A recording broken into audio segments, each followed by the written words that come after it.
में अंग्रेजों का बनाया हुआ पुराना कानून अभी तक चला आ रहा था, लेकिन हमारे देश के यशस्वी प्रधानमंत्री श्री नरेंद्र मोदी जी के सोच के अनुसार ये जो दंड संहिता जो बना था अंग्रेजों का, दंड संहिता को न्याय संहिता, दंड संहिता से न्याय संहिता की ओर ले जाने के लिए नया कानून बनाया गया है।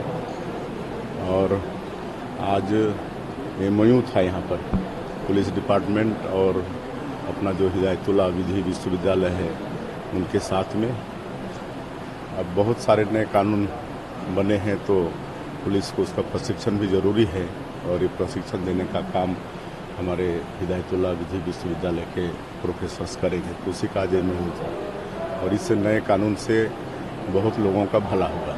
हिदायतुल्लाह लॉ यूनिवर्सिटी के माध्यम से ट्रेनर्स बनेंगे और वो फिर नीचे तक पूरे थानों तक ट्रेनिंग इसकी दी जाएगी। बहुत सारे प्रावधान हैं। अब पूरा देश इस बात को समझेगा कि आज के समय में देश में किसी राज्य सत्ता के विरुद्ध बोलना राजद्रोह नहीं होगा, परंतु देश के विरुद्ध कोई बात करेगा तो देशद्रोह जरूर होगा। ये न्याय संहिता भी इसका नाम रखा गया है। निसंदेह आप देखेंगे तो दंड से न्याय की तरफ जाने का ये उपक्रम है, और दंड ही प्रावधान नहीं है, न्याय की तरफ बढ़ना चाहिए, हमारा ऐसा कहना है। अंग्रेजों के जमाने के जो कानून थे उसमें आप अब तक जो कानून मान रहे हैं वो ब्रिटिश पार्लियामेंट में पारित हुए हैं, आपकी पार्लियामेंट में नहीं हुए हैं पारित।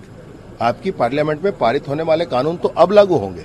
मैंने बताया आपको कि 8 हफ्ते की सरकार ने 11 कैंप लगाए हैं, और वो कैंप की संख्या भी और बढ़ रही है, लगातार बढ़ रही है। पुवर्ती जैसा गांव है जहां 40 साल के बाद तिरंगा लहराया गया है, और ऐसे कितने और गांव हैं। मैं एक गांव का उल्लेख आपके सामने कर रहा हूं। आप मुझे ये बताएं कि कौन ज्यादा काम कर रहा है, सुरक्षा बल ज्यादा काम कर रहे हैं कि नक्सली आतंक कर रहे हैं?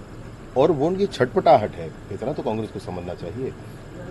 मैं नए दायित्वों के साथ मुझे ये कहने में बड़ा कष्ट होता है, परंतु क्या करें, फिर 5 साल क्यों ध्यान नहीं दिया, कहना पड़ेगा ना।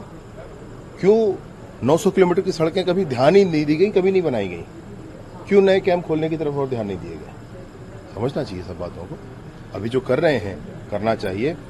बस्तर के लोगों के मन में ललक है कि वहां तक विकास पहुंचना चाहिए, उनके गांव में लाइट होना चाहिए। भाई गांव में अगर बीमार पड़ जाए तो सड़क होना चाहिए शहर तक पहुंचने के लिए, अस्पताल तक पहुंचने के लिए। प्राथमिक उपचार तो गांव में मिले।